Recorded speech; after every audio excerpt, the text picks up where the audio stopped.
কি করছো সোনা? আয়নাতে মুখ দেখছো? তুমি এখন খুব আয়নাতে মুখ দেখা শিখেছো নাকি?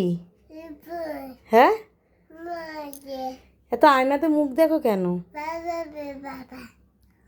মানে আমি ঠিক বুঝি না, ওকে এখন কিচ্ছু বলা হলে ও খালি গিয়ে আয়নাতে মুখটা দেখে কেন? পাপা আয়নাতে মুখটা এত দেখছো কেন? হ্যাঁ, মানে ওকে এখন কিচ্ছু যদি বলা হয় যে তোর এটা হচ্ছে, দেখ তোকে এটা কামড়েছে বা ওটা করেছে, ওর সাথে সাথে কি আয়নাটা দেখে কেন? তো আয়নাটা দেখো কেন পাপা?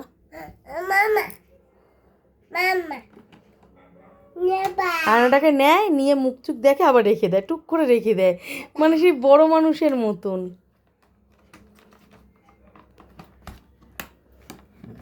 ওই আবার সেট করছে আয়নাটাকে।